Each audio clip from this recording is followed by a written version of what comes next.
Well, it's time for Matchday 15 predictions from the 23-24 Championship season, and I think it's fair to say that the managerial merry-go-round is well and truly in full swing now. With our QPR already this week, with Bristol City and Millwall set to follow with new appointments imminently. If you missed that one, it's up in the eye above, but for now, we are going to focus on the weekend's Championship fixtures. Let's get back to the football. We've got a full fixture list and we are going to predict the scores for all 12 games, talk a little about our reasoning why. And as always, I'm going to ask you to do the same as well. Get your scores down in the comment section, and if you beat or match my score, you'll get a shout out in the next full recap for next weekend's fixtures, albeit we're going to have a mini episode on Sunday for the rearranged Rotherham v Ipswich game. For now though, let's go and have a quick recap of what happened in Matchday 14, because it was a bit of a frustrating one for me. I had a brilliant weekend in terms of predicting the outcomes. I didn't get caught out by most of the surprises, and there were a few fairly predictable outcomes there, but the perfect score just eluded me. I picked up 8 points, all for correct outcomes, not one perfect score. Very different to what happened in the Premier League predictions yesterday. Let's have a look at how you guys got on though, because 2 of you matched and 5 of you beat my score, so well done to everyone who played along, and particularly the 7 of you who are going to get a shout out. Mello was exactly the same as me, 8 points, no perfect scores. BPK got 8 points as well, but that was with a perfect score for Swansea's 1-0 at Blackburn. Mitchell got 12 as we move into the big hitters now. Cardiff, Ipswich and Sunderland, 3 perfect scores there. Luke got 2 perfect scores, but 13 points overall, with Cardiff and Sunderland being the correct scores. Then 3 of you picked up 14 points, all with 3 perfect scores. RZL with Leeds, Hull and Sunderland. Peter with Southampton, Hull and Ipswich, and Chris with Leeds, Southampton and Swansea. So well done to all of you. You got 14 points apiece, and you are the 3 joint winners of Matchday 14. But let's move on to Matchday 15, and we start with a Friday night football. This one is absolutely huge. It is 2 of the relegated sides from last year, 2 of the top 3 at the moment, albeit there are 14 points between them. It is Leicester City versus Leeds United, and the away side are starting to find form. The home side have never left form, and at the moment, this looks a really mouth-watering game on paper, so let's hope it delivers. Leicester won away at QPR. Very interesting first half, but they were helped massively by Andre Dezelt losing his head early in the second, and as has been the case for a lot of the season with Leicester, they've been efficient and they've found a way. This time it's Harry Winks popping up with the goal. They had 80% of the ball. They had to be patient in what was Gareth Ainsworth's final game in the end. And after the red card, it was sort of attack v defence, with eventually Leicester getting over the line. But not their best performance of the season, but they did the job. They got the win. Leeds, though, were a bit more emphatic in their win at home to Huddersfield. 4-0 up at half-time. Dan James and Somerville both getting a brace. Yes, they're letting a poor goal in the second half, but it's about as good as home days come, isn't it? And they just looked really good going forward. They are starting to take shape. They are improving. And Daniel Farke's team are always known for starting slowly, but they've really picked up the last month or so. I know they had the blip in the road against Stoke and a bit before against Southampton, but if you take August aside, they've been right up there and they've produced some really good performances recently.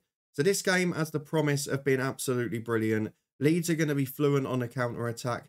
Leicester are going to be efficient. They're going to keep the ball pretty well. It's a very hard game to predict. Now, the simple money here is going to be with Leicester, and I have no problem that most people are going to predict that. I've just got a feeling about this one, because if there is a game Leicester are going to lose this season, and they've not lost many, have they? Just the one. This is the type of game where they might drop points. I don't think there's any threat to their promotion chances, but I could see Leeds posing them some problems on the counter, and it's ultimately going to come down to 2 things. Are Leeds ruthless with their chances, and do they defend well? If they do, I feel they could nick this game. I've gone for them to win by 2-1 at the King Power Stadium.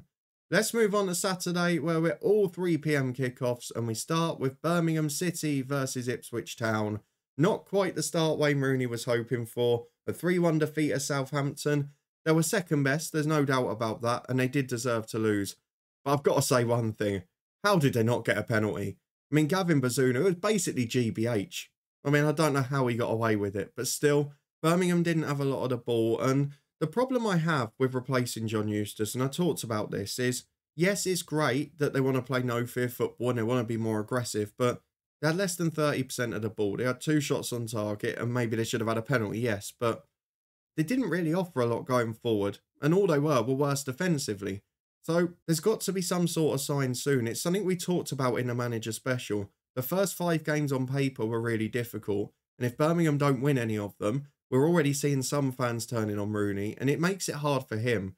It was never a great time to bring him in, and after 2 wins that were convincing, to have 3 defeats like that is not ideal, and to not show much attacking intent is also a bit of a concern.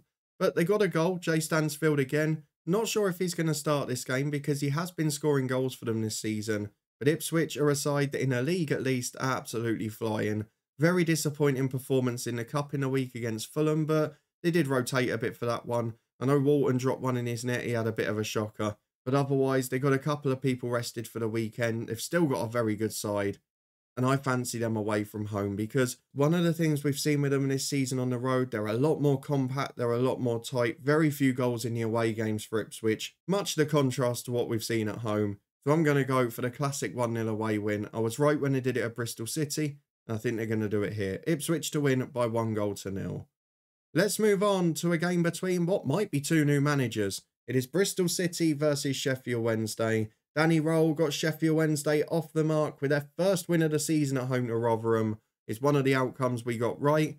And to be fair, it was a great day for Michael Smith against his former club. But what we have got to look at here is the performance, because yes, Rotherham are one of the worst sides away from home in the Championship. They've had some absolute drubbings this season. But in terms of performance and result, Sheffield Wednesday gave them one as well.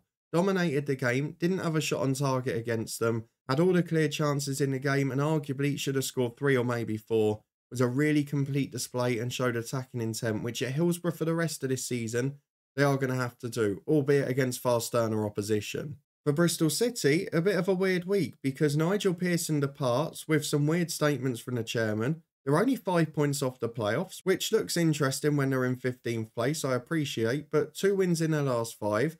Narrow defeats to Leeds and to Ipswich, and then of course a disappointing one against Cardiff. But that big one aside, they've lost to 2 of the top 3 in the league recently and then beaten Coventry and Rotherham. So it does seem a little bit odd with the timing, but I guess it wasn't inspiring attacking football. They weren't scoring many goals and they had started shipping a few too. But I found it a little bit surprising that Nigel Pearson was let go at the time he was. What's even more surprising is that when I almost recorded this video yesterday, John Eustace was 6-1 on and almost certain to be announced as Bristol City manager. I've woke up this morning to check if he's been appointed, and Frank Lampard's 6-1 on. What on earth's going on? It doesn't look like ultimately there will be a manager in the dugout in time for Saturday, and there does seem to be a bit of a change there. But I'm a little bit worried about what's going on because to go from that to that overnight, it's a very strange situation. You would have thought they had their replacement nailed on with the timing of Nigel Pearson leaving, especially with an international break just a week or so away. So based on that, I've got a little bit more doubt. I had originally put this down as a Bristol City win and a new manager bounce for John Eustace, but now I'm going to stick my neck on the line. Sheffield Wednesday are finally back amongst the goals. It is 2 very low scoring teams in recent weeks and a 0-0 wouldn't surprise me. I'm going ambitious and I'm chucking in the Championship's favourite scoreline just because there's too much uncertainty at Bristol City. Unfortunately, I can't wait for the managerial appointment, so as it stands now, I'm going to go for 1 goal apiece. Let's move on to a game between 2 sides in pretty different form at the minute. It's Huddersfield Town v Watford, and the hosts have not had a good week. They've conceded 4 in back-to-back games against Cardiff City at home and Leeds United away. 4 down at half-time at the weekend, it was game over, and defensively it wasn't very good at all. Leeds carved them to shreds.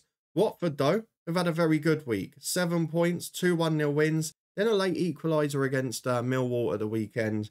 Not the best performance, it's got to be said, but they got a point out of it and they kept that unbeaten run going. And maybe the board are finally finding some positives from sticking with Valerian Ismail. They're starting to produce better displays. They had a lot of the ball against Millwall, and they did create a few more chances than we've seen recently. But it does pose a bit more of a test away from home, going to a team that are going to attack them. And maybe it will suit Watford going forward, but I'm not quite so sure defensively. I do feel this is going to be an away win because Huddersfield looked awful in the week, and at the moment, I can't predict them to get a result. They need to shape up defensively. They need to learn to deal better with counter-attacking threats. It's been a struggle for them all season under both managers. So as a result, I'm going to go for Watford to win comfortably, away from home by 2-0 and make it 5 unbeaten in the league. Let's move on to another game featuring a managerless side. It is Millwall versus Southampton. Oh, the favourite of the moment. Imagine he gets appointed before the weekend. It could be a Nathan Jones derby. We'll wait and see. The man who with Southampton stopped the Manchester City treble last year, he's currently the favourite for the Millwall job. Oh, it could be such a good fit. And I've seen a lot of Nathan Jones football over the years, so trust me on that. I'll put the Nathan Jones special up there actually from last year. For Millwall, it was a 2-2 draw against Watford. We mentioned they were pegged back late on. 4 without a win for them now, and a couple of poor results since Gary Rowett departed. But for Southampton, a 3-1 comprehensive win against Birmingham. They were the dominant side. They probably should have scored more. Birmingham was so open defensively. But how it wasn't a penalty, I don't know. How is Gavin Bazunu not punished for that? I know keepers get a lot of protection, but that was beyond scandalous. The referee staring at him 5 yards away. It is total wipeout. And bizarrely, it wasn't given. But Southampton thoroughly deserved their win. And you've got to give some credit to Russell Martin because they were on the brink with him. There were a lot of calls for his head. And they were woeful defensively for a long time. And yes, if that penalty had been given, it might have been back-to-back games they conceded too. But they have started picking up wins. They're 6 unbeaten. They've got some good results in there as well against decent teams. And they are now up in that mix, but consistency is going to be the big thing for them. We know how this game is going to pan out. Southampton will have at least 3/4 of the ball. Millwall will rely on set pieces, crosses, and taking advantage of Southampton trying to play out from the back. They've got some players up there who can press and work hard. It was a feature of the team under Gary Rowett. So this game could be an interesting one. If Millwall are managerless, which is what I'm basing it on at the minute, I'm going to go for Southampton to nick it. If Millwall have Nathan Jones in a dugout on Saturday, they will win 1-0, and I have no doubt about it.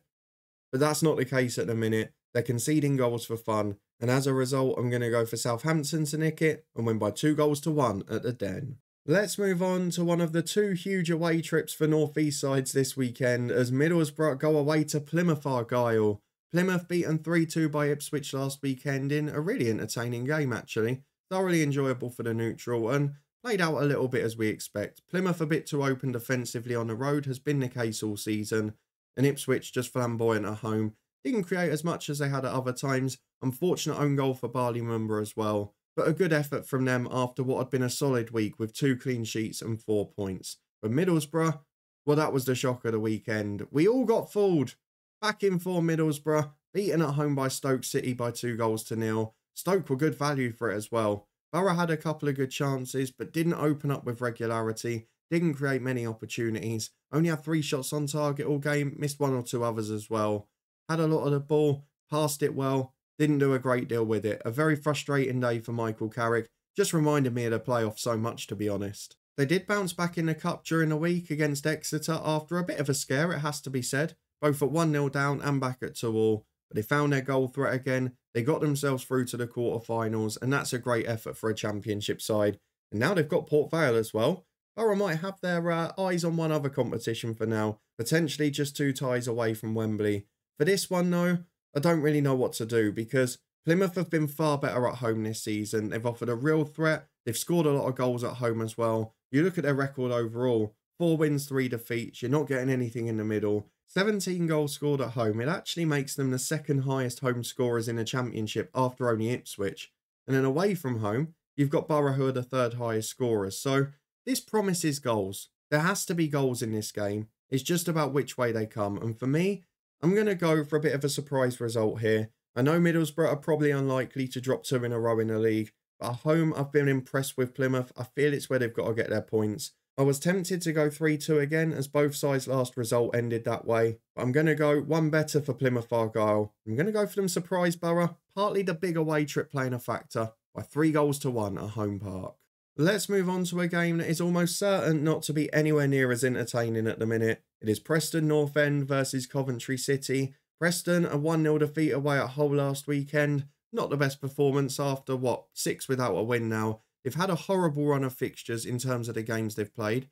And I did say this at the start when Preston fans were getting overexcited. But as unfair as it is to keep pointing it out, they'd had a very friendly fixture list at the start of the season generally. They only managed 1 shot on target away at Hull. And in recent games, they've played, 2 of the relegated 3. Ipswich are up there, West Brom and Millwall. Not an easy run of games, and it's proven that way.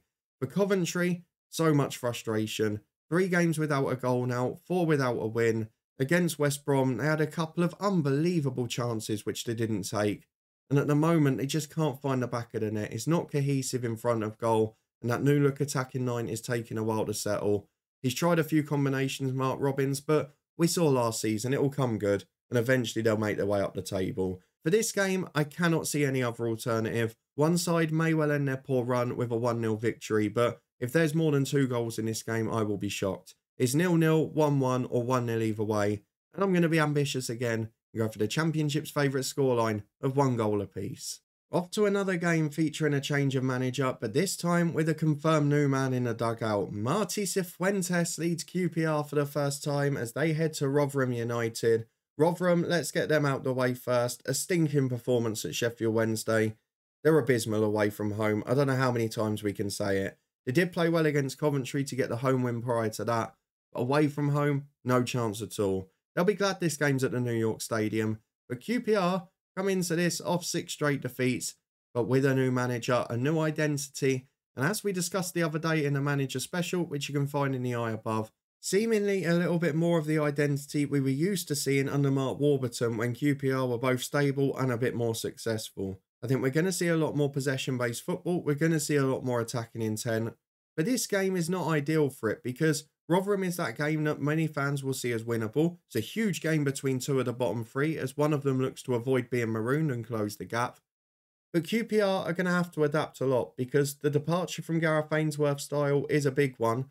And while he's already talked about other key players that have maybe been frozen out or not been able to shine this year becoming stars and being back to their best at the club, it's easier to do that in a press conference than it is on the pitch. Rotherham will make it difficult. They've been solid at home this year. But for the first time in a while, I think you can sense a bit of excitement in the QPR fan base. I think there's going to be excitement on the pitch. And if there is a freedom to play, I think you might see the players shine a little as well. Of course, they've got a suspension because of that Leicester game where they actually started all right. But Andre Dazelle lost his head and went from hero to villain in the second half of that one. Another defeat saw Gareth Ainsworth out the door. A shame it didn't work out for a club legend, but in the end, results were just telling. And that's 2 managers in a row now where they've just not been able to get results. But for this one, I am going to go for the new manager bounce to work. Rotherham have been in tight home games for most of the season, and it wouldn't surprise me if this one's a draw.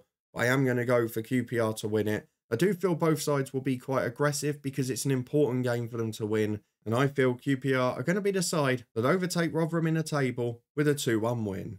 Let's move on to 2 teams that have had a fabulous week. It is Stoke City versus Cardiff City. Both teams won back-to-back games with back-to-back clean sheets. Cardiff a bit more emphatically against Bristol City, their rivals, and Huddersfield. Stoke, though, coupon busting twice in a row with wins at Middlesbrough and at home to Leeds. What a week it's been for them with 3 in a row.